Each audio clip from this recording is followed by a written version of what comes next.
இதனை கண்டால் நில்லாதோட நீ என கருள்வாய்.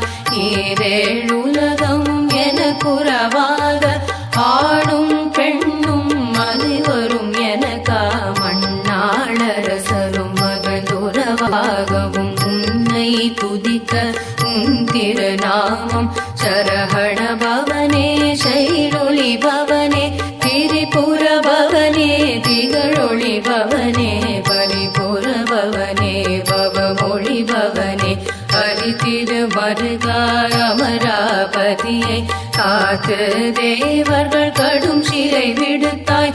கந்தா குகனே கதிர்வேலவனே கார்த்திகை மை